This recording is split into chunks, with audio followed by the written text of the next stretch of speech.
Hello प्यारे बच्चों, आज हम कक्षा 6 क्लास 6 हिंदी मल्हार एनसीईआरटी के पाठ 12 हिंद महासागर में छोटा सा हिंदुस्तान के प्रश्नों के उत्तर को हल करेंगे। क्वेश्चन आंसर शुरू करते हैं पाठ से। आइए अब हम इस पाठ को थोड़ा और निकटता से समझ लेते हैं। आगे दी गई गतिविधियां इस कार्य में आपकी सहायता करेंगी। आइए इन गतिविधियों को पूरा करते हैं। मेरी समझ से का नीचे दिए गए प्रश्नों का सटीक उत्तर कौन सा है, उसके सामने तारा अर्थात स्टार बनाइए। पहला है, हिरण समूह में क्यों खड़े थे? पहला ऑप्शन है, भागने पर उन्हें सिंह के आक्रमण का डर था। दूसरा, वे भाग चुके हिरणों के लौटने की प्रतीक्षा में थे। तीसरा, वे बीच खड़े असावधान जिराफ की रक्षा कर रहे थे। फिर चौथा है, सिंह उनसे उदासीन थे, अतः उन्हें कोई खतरा नहीं था। तो इसका सही उत्तर है पहला वाला, भागने पर उन्हें सिंह के आक्रमण का डर था। तो हमने स्टार बना दिया उसके सामने। फिर है दूसरा, मॉरिशस छोटे पैमाने पर भारतवर्ष ही है, कैसे? पहला है, गन्ने की खेती अधिकतर भारतीयों द्वारा की जाती है। दूसरा, अधिकतर जनसंख्या भारत से जाने वालों की है। तीसरा, सभी भारतवासी परी तालाब पर एकत्रित होते हैं। चौथा, भारत की बहुत सी विशेषताएं वहां दिखाई देती हैं। तो इसका सही उत्तर है चौथा, भारत की बहुत सी विशेषताएं वहां दिखाई देती हैं। अब है, अपने मित्रों के साथ चर्चा कीजिए और बताइए कि आपने ये उत्तर ही क्यों चुने। उत्तर है, हिरण समूह में इसलिए खड़े थे क्योंकि उन्हें यह एहसास हो गया था कि उन पर सिंहों की नजर पड़ चुकी है। हिरण ग्रुप में इसलिए खड़े थे क्योंकि उन्हें समझ में आ गया था कि उन पर सिंहों की नजर पड़ चुकी है। उनके अंदर की सहज प्रवृत्ति उन्हें बता रही थी कि खतरा किसी भी तरफ भागने में हो सकता है। सिंह सामान्यतः शिकार करते समय झुंड का नहीं बल्कि उस जानवर का शिकार करते हैं जो भागते हुए झुंड में से पिछड़ जाता है। इसलिए हिरणों ने भागने के बजाय एक गोल माने ग्रुप में समूह में खड़े रहना ही सुरक्षित समझा। मॉरिशस को छोटे पैमाने पर भारतवर्ष इसीलिए कहा गया है क्योंकि इस द्वीप में भारतीय संस्कृति, भाषा और परंपराएं गहराई से रची बसी हैं। यहाँ 67% जनसंख्या भारतीय मूल की है और उनमें से 53% लोग हिंदू धर्म के अनुयायी हैं, है ना। तो वहाँ जो है कितने 53% लोग जो हैं वो हिंदू धर्म के अनुयायी हैं, माने हिंदू धर्म को मानने वाले हैं। मॉरिशस की राजधानी पोर्ट लुई की गलियों के नाम भारतीय शहरों जैसे कलकत्ता, मद्रास, हैदराबाद और बम्बई के नाम पर रखे गए हैं। यहाँ के मोहल्लों के नाम भी भारतीय शहरों और धार्मिक स्थलों पर आधारित हैं, जैसे काशी, बनारस, गोकुल और ब्रह्मस्थान। अब है पंक्तियों पर चर्चा। पाठ में से चुनकर कुछ पंक्तियां नीचे दी गई हैं, इन्हें ध्यान से पढ़िए और इन पर विचार कीजिए। आपको इनका क्या अर्थ समझ में आया? अपने विचार अपने समूह में साझा कीजिए और अपनी लेखन पुस्तिका में लिखिए। तो आपके ग्रुप में साझा करना है और आपको क्या करना है, अपनी कॉपी में लिखना है। भारत में बैठे बैठे हम यह नहीं समझ पाते कि भारतीय संस्कृति कितनी प्राणवती और चिरायु है, माने कितनी जीवंत और लंबी आयु की है, किंतु मॉरिशस जाकर हम अपनी संस्कृति के प्राणवत्ता का ज्ञान आसानी से प्राप्त कर लेते हैं। प्राणवत्ता का अर्थ होता है जीवित होने की अवस्था। उत्तर है, लेखक ने प्रस्तुत पंक्तियों के माध्यम से यह व्यक्त किया है, यह बताया है कि भारतीय संस्कृति की महत्ता माने भारतीय संस्कृति का महत्व और उसकी चिरंजीवता माने और उसकी चिरंजीवता का मतलब होता है लंबी आयु को केवल भारत में रहते हुए समझना मुश्किल हो सकता है। भारत की विविधता और सांस्कृतिक धरोहर यहाँ के लोगों के लिए एक सामान्य बात हो सकती है ना। तो भारत की विविधता माने भारत में तरह तरह के लोग रहते हैं, है ना, तरह तरह की बोलियां बोलते हैं, है ना। तो क्योंकि वे इन्हें अपने दैनिक माने रोज के हर दिन के जीवन में सहज रूप से जीते हैं। दैनिक का मतलब होता है हर दिन के, है ना। तो क्योंकि वे इन्हें अपने दैनिक जीवन में सहज रूप से जीते हैं। लेकिन जब यही व्यक्ति किसी अन्य देश, विशेषकर मॉरिशस जैसे स्थानों पर जाता है जहां भारतीय मूल के लोग अपनी सांस्कृतिक धरोहर को संजोए हुए हैं, तो उन्हें भारतीय संस्कृति की गहराई और उसकी अद्वितीयता का वास्तविक अनुभव होता है। माने अद्वितीयता का उसके जैसा कोई नहीं, है ना। ये होता है अद्वितीयता का मतलब का वास्तविक अनुभव होता है, माने सच में अनुभव होता है।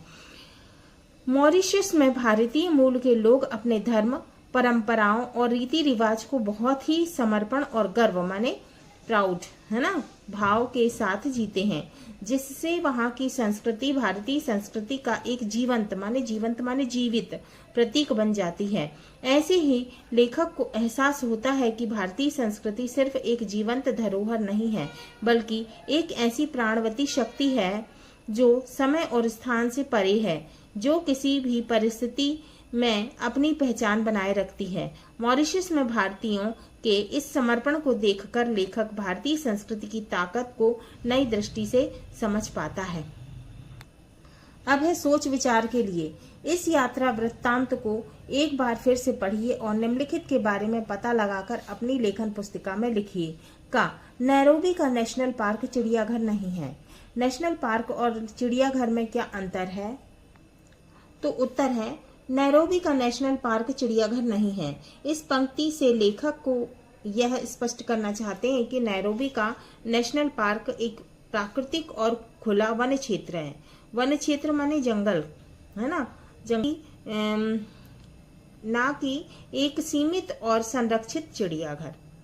चिड़ियाघरों में जानवरों को पिंजरों में या बाड़ों में रखा जाता है, जहां पर्यटक आसानी से उन्हें देख सकते हैं।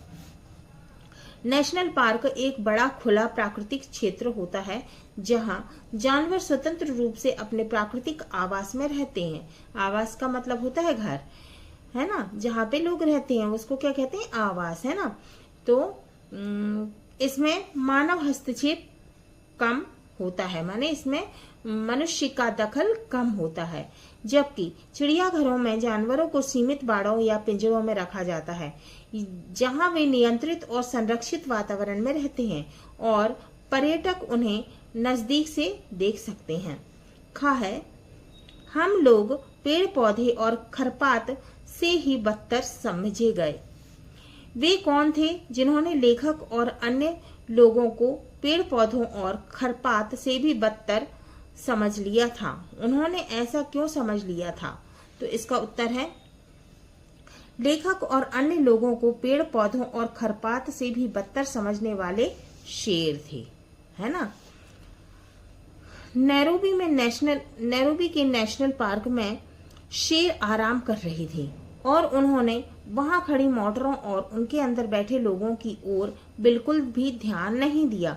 उन्होंने यह इसलिए किया क्योंकि शेरों के लिए वहां मौजूद लोग या मोटरें उनकी दुनिया का हिस्सा नहीं थे। शेरों को इंसानों की उपस्थिति से कोई फर्क नहीं पड़ा और उन्होंने मानव इंसान को तुच्छ माने बहुत गया गुजरा, है ना, समझते हुए उन्हें पूरी तरह अनदेखा कर दिया। मतलब ऐसा कर दिया कि उन्होंने शेरों ने लोगों को देखा ही नहीं है। अब गा है मॉरिशस की असली ताकत भारतीय लोग ही हैं। पाठ में इस कथन के समर्थन में कौन सा तर्क दिया गया? तो इसका उत्तर है मॉरिशस की असली ताकत भारतीय लोग ही हैं। इस कथन के समर्थन में यह तर्क दिया गया कि मॉरिशस में ऊख अर्थात गन्ने की खेती और चीनी के उद्योग को जो सफलता मिली है वह भारतीयों के कारण ही संभव हो पाई है। माने भारतीयों के कारण ही हो पाई है। यदि भारतीय वंश के लोग मॉरिशस नहीं गए होते तो ऊख की खेती असंभव हो जाती और चीनी के कारखानों का विकास नहीं हो पाता। इस प्रकार भारतीयों ने मॉरिशस के कृषि और उद्योग को अपनी मेहनत और समर्पण से समृद्ध बनाया। समृद्ध माने धनी। अब है घ। उस द्वीप को उन्होंने छोटा सा हिंदुस्तान बना डाला। भारत से गए लोगों ने मॉरिशस को हिंदुस्तान जैसा कैसे बना दिया है? तो इसका उत्तर है भारत से गए लोगों ने मॉरिशस को हिंदुस्तान जैसा इस प्रकार बना दिया कि उन्होंने वहां अपनी भारतीय संस्कृति, धर्म और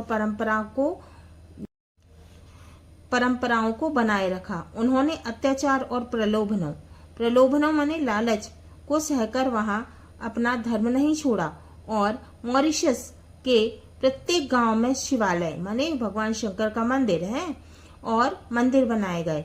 उन्होंने वहां भारतीय पर्व त्योहारों को भी प्रचलित किया, जैसे शिवरात्रि, जिससे वे भक्ति भाव से परी तालाब पर जल भरने जाते हैं।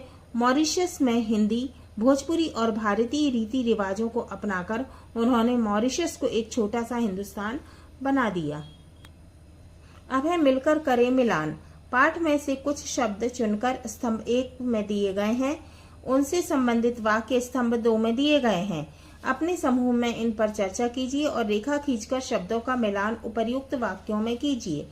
इसके लिए आप शब्दकोश, इंटरनेट, पुस्तकालय या अपने शिक्षकों की सहायता ले सकते हैं। स्तंभ 1, स्तंभ 2। पहला है अफ्रीका, तो पहले का है तीसरा। यह एशिया के बाद दुनिया का सबसे बड़ा महाद्वीप है। फिर है दूसरा नैरोबी। फिर है इसका ये पहला वाला, वह अफ्रीका महाद्वीप के एक देश केन्या की राजधानी है। फिर है तीसरा रक्तचाप। रक्तचाप क्या है?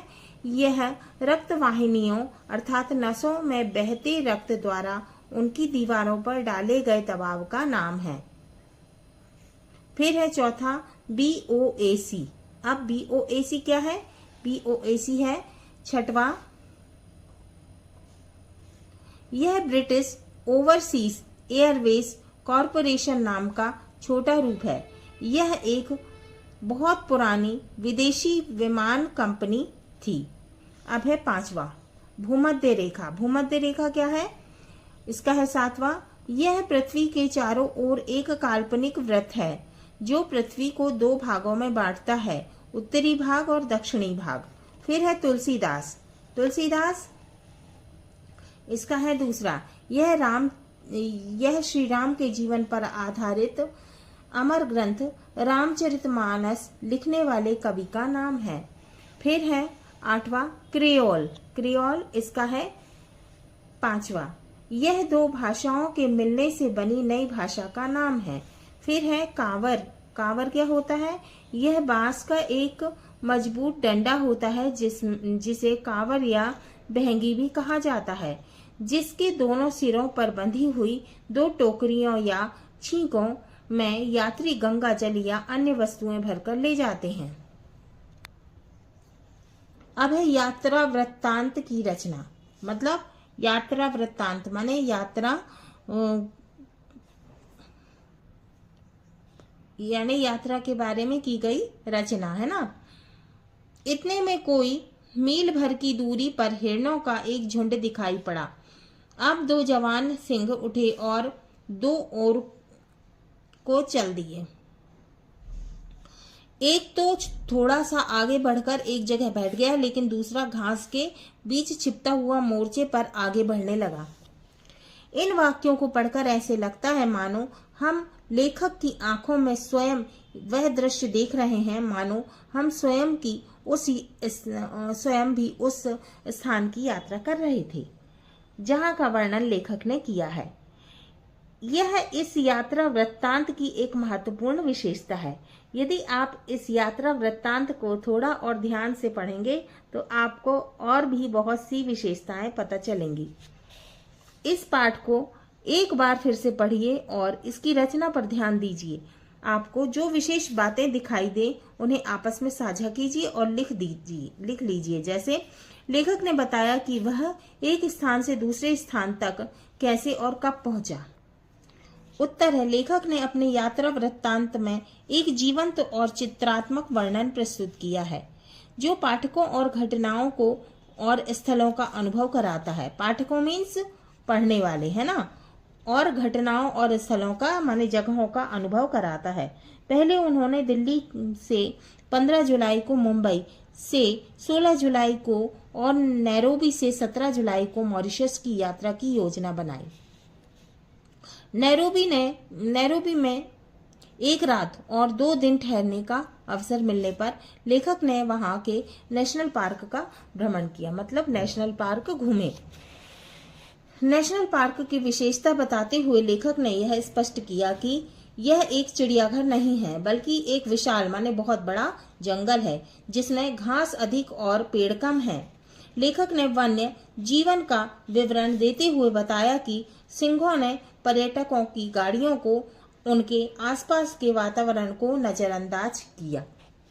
हिरणों के झुंड की ओर संकेत करते हुए लेखक ने 2 जवान सिंहों की गतिविधियों का जीवंत माने जीवित चित्रण किया, जिन्होंने शिकार के लिए घातक तैयारी की थी। इस विवरण से पाठक स्वयं को उस स्थान पर उपस्थित महसूस करता है, माने जो पढ़ने वाला होता है अपने आप को उस जगह पर उपस्थित महसूस करता है।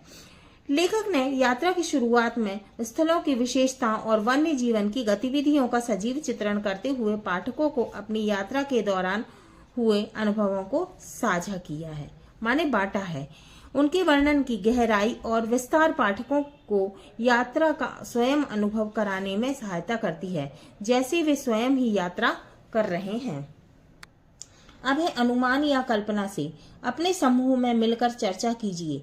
का मॉरिशस वह देश है जहां बनारस भी है, गोकुल भी है और ब्रह्म स्थान भी है। मॉरिशस में लोगों ने गली मोहल्लों के नाम इस तरह से क्यों रखे होंगे?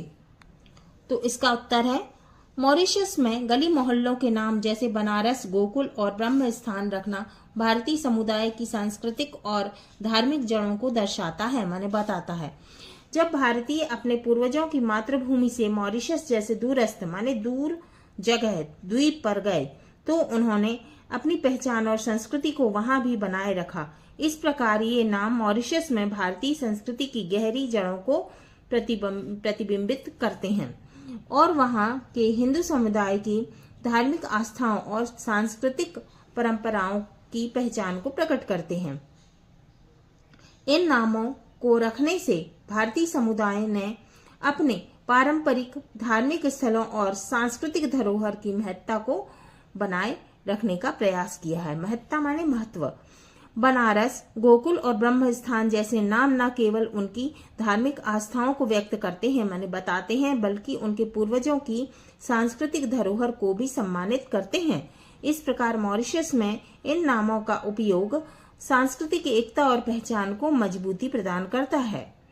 जो भारतीयों की सांस्कृतिक स्थिरता उनके नए देश में अपनी सांस्कृतिक पहचान बनाए रखने की प्रतिबद्धता को दर्शाता है, माने दिखाता है। अब है ख। कोई 7-8 सिंह लेटे हुए सोए हुए थे और उन्हें घेरकर 8-10 मोटरें खड़ी थीं। आपने पढ़ा कि केन्या का राष्ट्रीय पार्क पर्यटकों से भरा रहता है। पर्यटक जंगली जानवरों को घेरे रहते हैं। क्या इसका उन पशुओं पर कोई प्रभाव पड़ता होगा? अपने उत्तर के कारण भी बताइए। संकेत दिया है, राष्ट्रीय पार्क के बंदरों सिंहों का व्यवहार भी बदल गया है। उत्तर, राष्ट्रीय पार्कों के पर्यटकों की भारी उपस्थिति माने वहां पे बहुत सारे लोग थे और जानवरों को घेरे रखने से उनके व्यवहार पर प्रभाव पड़ सकता है। मोटर गाड़ियों और पर्यटकों के जानवरों के करीब आ जाने से जानवरों में तनाव और विचलन उत्पन्न होगा और इस प्रकार से निरंतर संपर्क से जानवरों में अजीब या सामान्य व्यवहार विकसित हो सकता है, जैसे कि बंदर और लंगूर पर्यटकों से भोजन प्राप्त करने के लिए आक्रामक होते हैं। इसके अतिरिक्त माने इसके अलावा जानवरों की प्राकृतिक आदतें प्रभावित होती होंगी, जिससे वे पर्यटकों की उपस्थिति को सामान्य मान लेते होंगे और अपने स्वाभाविक शिकार या भोजन की आदतों में बदलाव करते होंगे। इस प्रकार पर्यटकों की उपस्थिति के बावजूद प्राकृतिक आवासों में जानवरों की भलाई और उनके व्यवहार की न्यूनतम प्रभावित करने के लिए उचित दिशा निर्देश और नियम बनाए जाने आवश्यक है, माने जरूरी है। फिर है गा। हिरणों का एक झुंड दिखाई पड़ा जिनके बीच एक जिराफ बिल्कुल बेवकूफ की तरह खड़ा था। माने हिरणों का एक ग्रुप दिखाई पड़ा जिसके बीच एक जिराफ बिल्कुल बेवकूफ की तरह माने बिल्कुल बुद्धू की तरह खड़ा था। सिंहों के आसपास होने के बाद भी जिराफ क्यों खड़ा रहा होगा? तो इसका उत्तर है, सिंहों के आसपास होने के बावजूद जिराफ का झुंड के बीच खड़ा रहना उसकी प्राकृतिक सुरक्षा रणनीति को दर्शाता है, माने उसकी सुरक्षा को दर्शाता है, माने दिखाता है। जिराफ अपनी ऊंचाई और लंबी गर्दन के कारण झुंड के भीतर भी अपनी निगरानी क्षमता को बनाए रख सकते हैं। जब सिंहों ने हिरणों झुंड की ओर ध्यान देना शुरू किया तो जिराफ ने अपने आसपास की उपस्थिति का आकलन करने की कोशिश की होगी, माने ध्यान देने की कोशिश की होगी, जानने की कोशिश की होगी। किसने? जिराफ ने। यह जानने का प्रयास किया होगा कि वह स्वयं कितना सुरक्षित है। जिराफ का स्थिर रहना संभवतः उसकी सुरक्षा की रणनीति का हिस्सा रहा होगा, जिससे वह अपनी ऊंचाई का लाभ उठाकर आसपास की स्थिति पर निगरानी रख सके, मतलब अपने आसपास की जो है स्थिति को देख सके। इसके अतिरिक्त माने इसके अलावा जिराफ के लिए सिंहों का अस्थायी ध्यान और शिकार का केंद्र हिरणों पर केंद्रित होने से उसे अस्थायी सुरक्षा का एहसास हुआ होगा। अब घा है, मॉरिशस के मध्य में एक झील है जिसका संबंध हिंदुओं के ने परियों से बिठा दिया है और उस झील का नाम अब परी तालाब हो गया है। उस झील का नाम परी तालाब क्यों पड़ा होगा? तो इसका उत्तर है, मॉरिशस के मध्य में स्थित माने मॉरिशस के बीच में स्थित झील का नाम परी तालाब हिंदू समुदाय की धार्मिक और सांस्कृतिक मान्यताओं से संबंधित है। भारतीय संस्कृति में झीलों और जलाशयों को अक्सर पवित्र माना जाता है और इन्हें दिव्य या धार्मिक कथाओं से जोड़ा जाता है। जब भारतीयों ने मॉरिशस में अपने धर्म और संस्कृति को बनाए रखा तो उन्होंने इस झील को भी अपनी धार्मिक मान्यताओं के अनुसार पवित्रता और दिव्यता का प्रतीक बना दिया। परी तालाब नाम इस बात को दर्शाता है कि हिंदू समुदाय ने झील को परियों के निवास स्थान या उनके साथ जोड़कर देखा, जिससे झील की धार्मिक और सांस्कृतिक महत्व प्रदान किया। यह नाम झील की पवित्रता और धार्मिक विशेषताओं को दर्शाता है, जो हिंदू समुदाय की सांस्कृतिक धरोहर को सम्मानित करता है। अब है इंगा। आपको यह जानकर आश्चर्य होगा कि लगभग 50 साल पहले परी तालाब का नाम बदलकर गंगा तालाब कर दिया गया है। मॉरिशस के लोगों ने यह नाम क्यों रखा होगा?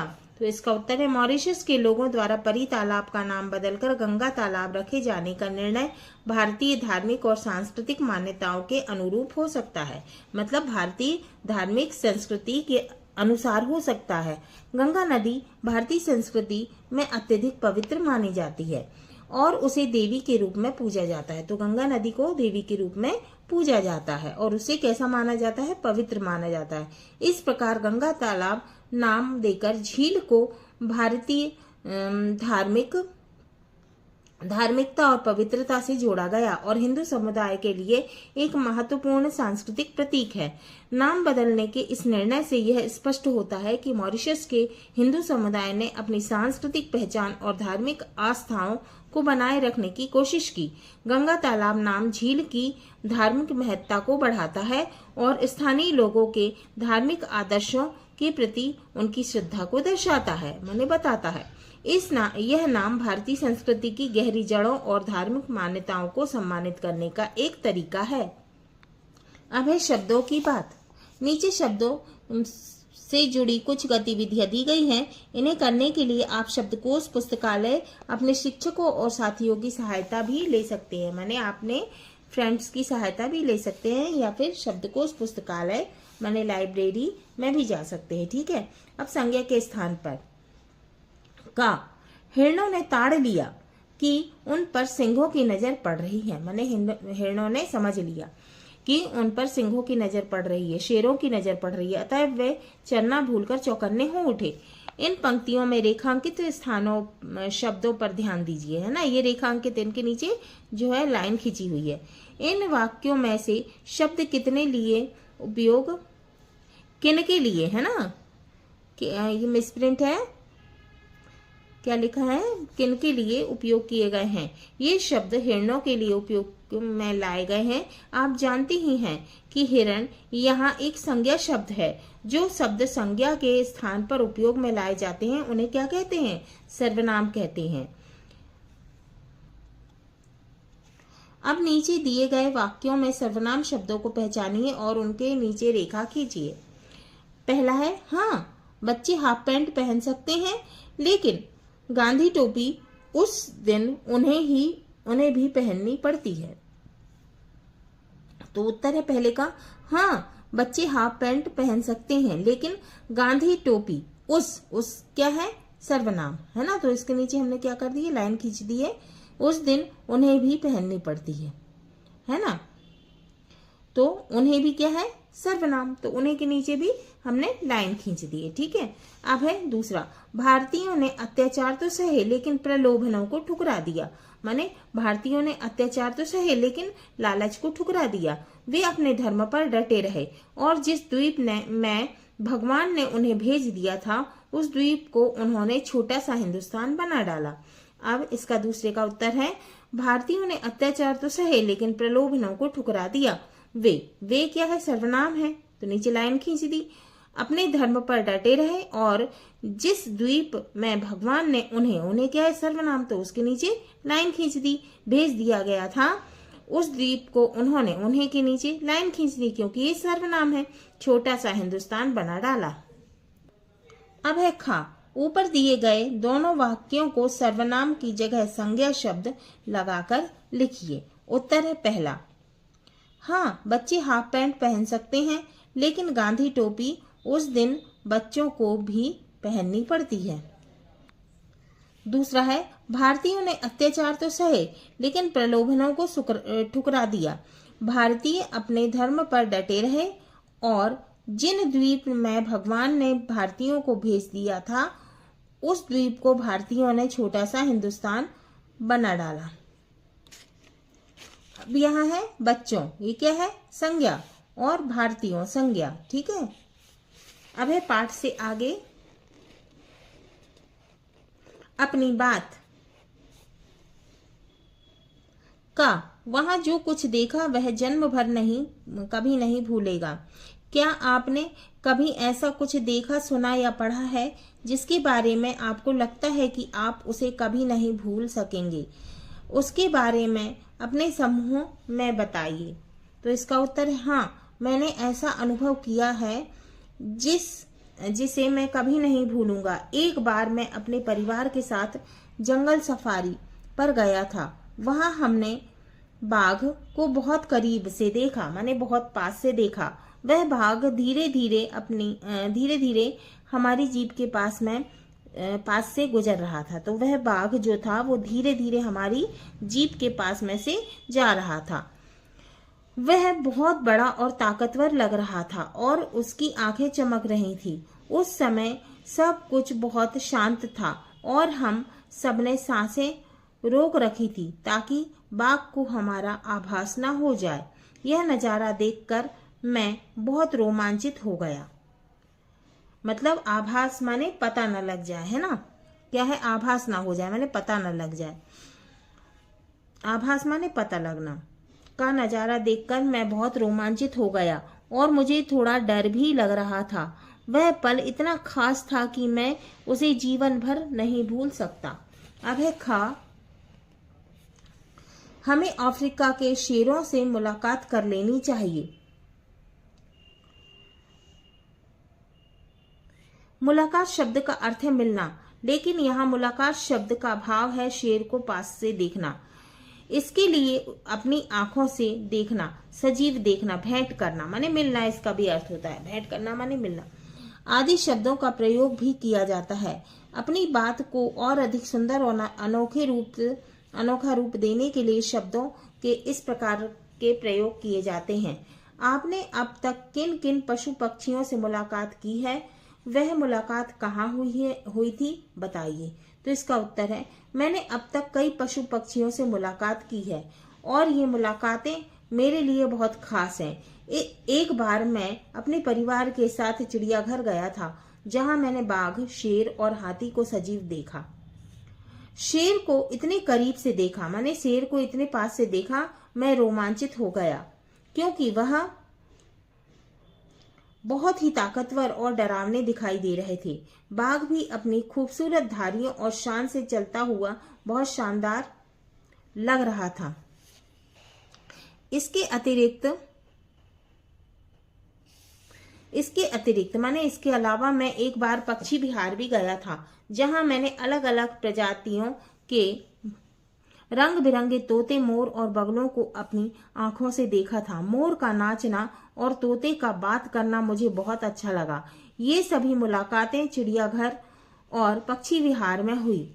इन पलों को मैं कभी नहीं भूल सकता। ये मुलाकातें मुझे प्रकृति के करीब ले आईं और मैंने इन जानवरों और पक्षियों के बारे में बहुत कुछ सीखा। अब है गा। यह ऐसी सफलता की बात है जिस पर सभी भारतीयों को गर्व होना चाहिए, माने सभी प्राउड फील करना चाहिए। आपको किन किन बातों पर गर्व होता है बताइए। संकेत, ये बातें आपके बारे में हो सकती हैं, आपके परिवार के बारे में हो सकती हैं और किसी अन्य व्यक्ति, वस्तु, स्थान, प्राणी आदि के बारे में हो सकती हैं।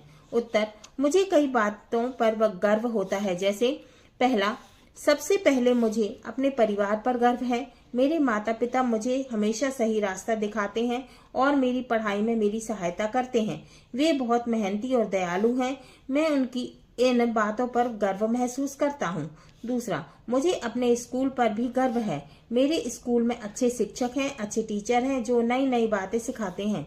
वहाँ का वातावरण बहुत अच्छा है और मुझे वहाँ पढ़ाई करना बहुत पसंद है, माने बहुत अच्छा लगता है।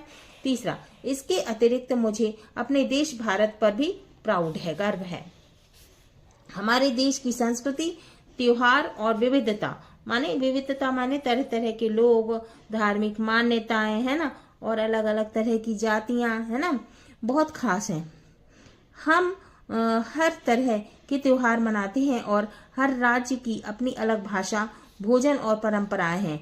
यह सब मिलकर भारत को बहुत खास बनाते हैं और मुझे इस सब पर गर्व है। मैं बहुत प्राउड फील करता हूँ। फिर है चौथा, अंत में मुझे अपनी मेहनत पर गर्व है, अपनी मेहनत पर भी प्राउड है मुझे। जब मैं कोई काम अच्छे से करता हूँ, जैसे पढ़ाई में अच्छे अंक लाना या किसी खेल में जीतना, तो मुझे खुशी और गर्व दोनों महसूस होते हैं, माने दोनों मुझे बहुत अच्छे लगते हैं। ये सभी बातें मेरे लिए गर्व का कारण बनती हैं। अब है कक्षा और घर की भाषाएं, है ना, क्लास और घर की भाषाएं। प्रायः सभी भारतीय भोजपुरी बोलते अथवा उसे समझ लेते हैं। यहाँ तक कि भारतीयों के पड़ोस में रहने वाले चीनी भी भोजपुरी बखूबी बोल लेते हैं, माने बहुत अच्छे से बोल लेते हैं। भारत एक बहुभाषी देश है। भारत में लगभग सभी व्यक्ति एक से अधिक भाषाएं बोल या समझ लेते हैं ना, मतलब कि भारत में बहुत सारी भाषाएं हैं। भारत देश में क्या है, बहुत सारी भाषाएं हैं। आप कौन कौन सी भाषाएं बोल लेते हैं, आपके मित्र कौन कौन सी भाषाएं बोल समझ लेते हैं, इसके बारे में यहाँ दी गई तालिका को पूरा कीजिए। अब ये है क्रम संख्या और ये है मैं जिन भाषाओं को बोल समझ लेती हूँ। फिर है मेरे मित्र जिन भाषाओं को बोल समझ लेते हैं। फिर मेरे परिजन जिन भाषाओं को बोल समझ लेते हैं। परिजन माने मेरे परिवार वाले, है ना, परिवार के लोग, ठीक है। अब मैं जिन भाषाओं को बोल समझ लेती हूँ, कौन कौन सी भाषाएं, हिंदी, अंग्रेजी और भोजपुरी। क्रम कुल संख्या कितनी हो गई, 3 हो गई।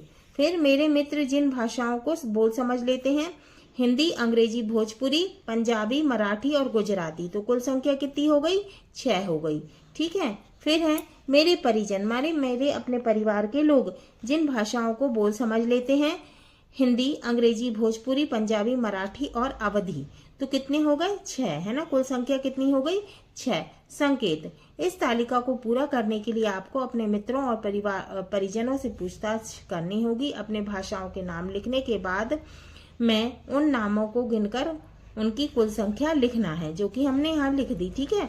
अब प्रशंसा या सराहना विभिन्न प्रकार से। यह द्वीप हिंद महासागर का मोती है। भारत समुद्र का सबसे खूबसूरत सितारा है। इस पाठ में लेखक ने मॉरिशस की सराहना में यह वाक्य लिखा है। सराहना माने अच्छाई को बताना, ठीक है, अच्छा बताना। करने के लिए दिनकर ने द्वीप की तुलना मोती और तारे से की है। किसी की सराहना अनेक प्रकार से की जा सकती है। आप आगे दी गई तालिका को पूरा कीजिए। पहले नाम लिखिए, फिर इनकी प्रशंसा में एक एक वाक्य लिखिए। शर्त यह है कि प्रत्येक बार अलग अलग तरह से प्रशंसा करनी है।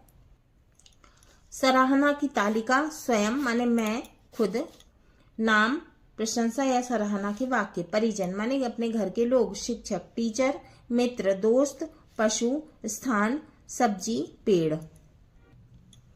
माने स्वयं मैं खुद, नाम स्वयं अपना नाम, फिर प्रशंसा या सराहना का वाक्य, मैं अपनी मेहनत से स्वयं को एक मजबूत इंसान बना रहा हूँ। फिर परिजन माने मेरे घर के जो लोग हैं, मेरे माता पिता, ठीक है, माता पिता, मेरे माता पिता मेरी जिंदगी का सबसे बड़ा सहारा है ना। फिर है शिक्षक माने टीचर, मेरी शिक्षिका ज्ञान का खजाना है जो हम सभी को रोशनी दिखाती है। फिर मित्र, मेरे मित्र का नाम क्या है, अमित, है ना।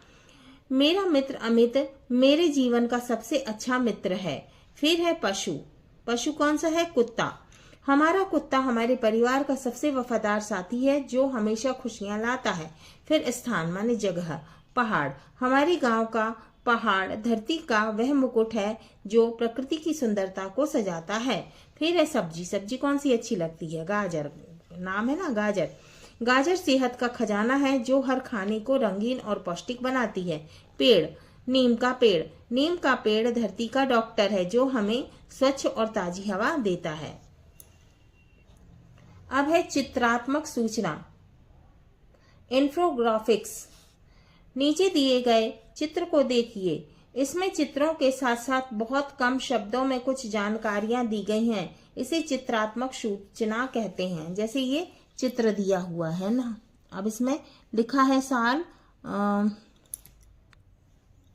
1834, ठीक है, से 2 नवंबर को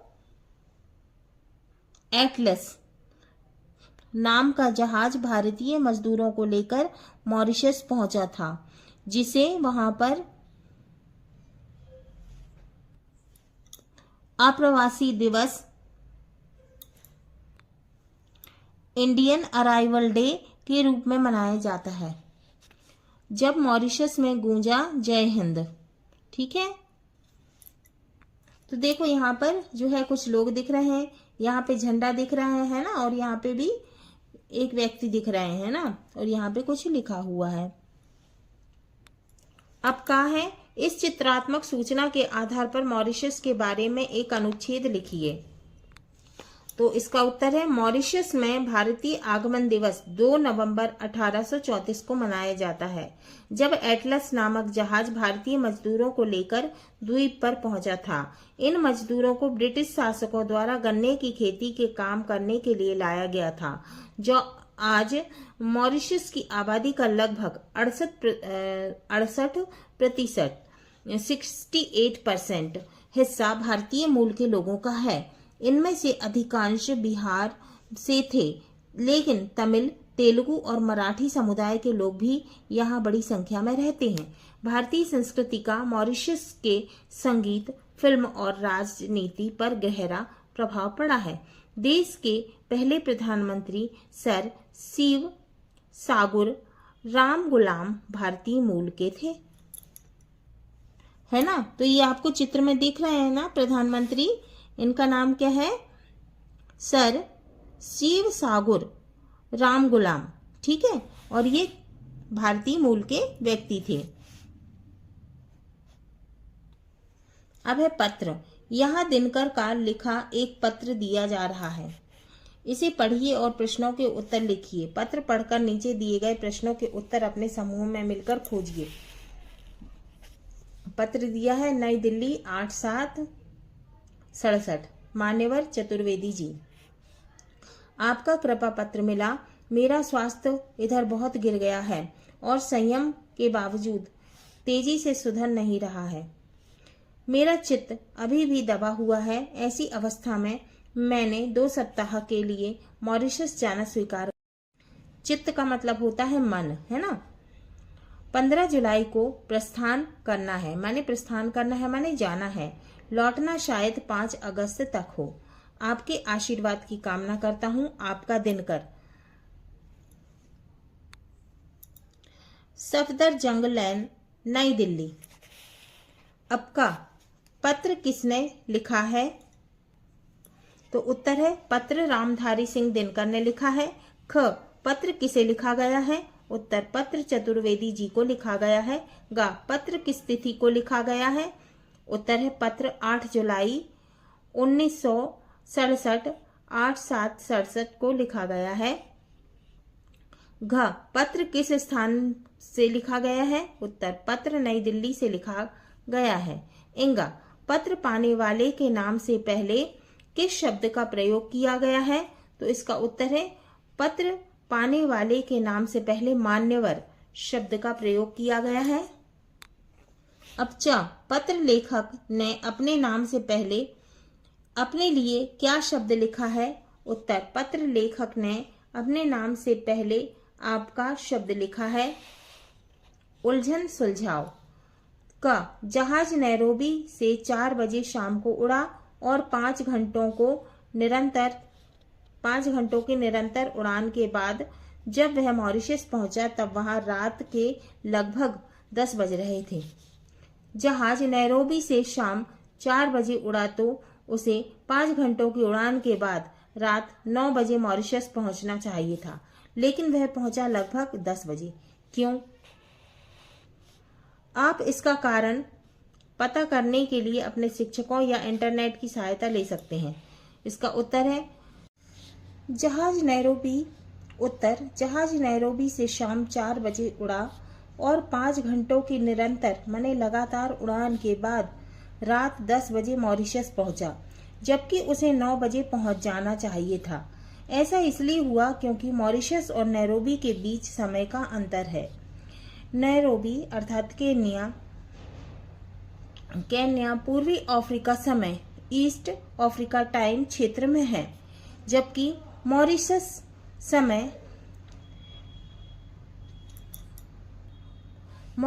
टाइम क्षेत्र में है। मॉरिशस का समय नैरोबी के समय से 1 घंटा आगे है। इसीलिए जब विमान नैरोबी में शाम 4 बजे उड़ा तो मॉरिशस में उस समय शाम के 5 बज रहे थे। इसी वजह से विमान मॉरिशस में 5 घंटों की उड़ान के बाद रात 10 बजे पहुंचा। ख, नीचे 2 घड़ियों के चित्र दिए गए हैं। एक घड़ी भारत के समय को दिखा रही है, दूसरी घड़ी दिखा रही है कि उसी समय मॉरिशस में कितने घंटे और मिनट हुए हैं। इन घड़ियों के अनुसार नीचे दिए गए प्रश्नों के उत्तर दीजिए। भारत में क्या समय हुआ है? उत्तर भारत में 5:20 हुए हैं, है ना, ये 5:20 हुए हैं। मॉरिशस में क्या समय हुआ है? दूसरा क्वेश्चन है मॉरिशस में क्या समय हुआ है? तो मॉरिशस में 3:50 हुए हैं। कितने हो रहे हैं? 3:50 हो रहे हैं। ठीक है, ये भारत की घड़ी है ना, भारत में घड़ी और मॉरिशस में घड़ी। अब है अगला क्वेश्चन, मॉरिशस और भारत के समय में कितने घंटे और मिनट का अंतर है? तो उत्तर मॉरिशस और भारत के समय में 1 घंटे और 30 मिनट का अंतर है। फिर अगला क्वेश्चन है सूर्योदय भारत में पहले होगा या मॉरिशस में? तो उत्तर है सूर्योदय भारत में पहले होगा। फिर अगला क्वेश्चन है जिस समय भारत में दोपहर के 12 बजे होंगे उस समय मॉरिशस की घड़ियां कितना समय दिखा रही होंगी? तो उत्तर है जिस समय भारत में दोपहर के 12 बजे होंगे उस समय मॉरिशस की घड़ियां सुबह के 10:30 बजा रही होंगी। अब है आज की पहेली। आज हम आपके लिए एक अनोखी पहेली लाए हैं। यहाँ एक वाक्य दिया गया है, आपको पता करना है कि इसका क्या अर्थ है। येला मालत येला घोलश, मेरा डैश संकेत का ख। उत्तर है मेरा भारत मेरा गौरव। क्या है? मेरा भारत मेरा गौरव। हाँ तो बच्चों, ये हमारा पाठ 12 हिंद महासागर में छोटा सा हिंदुस्तान के क्वेश्चन आंसर पूरे हुए।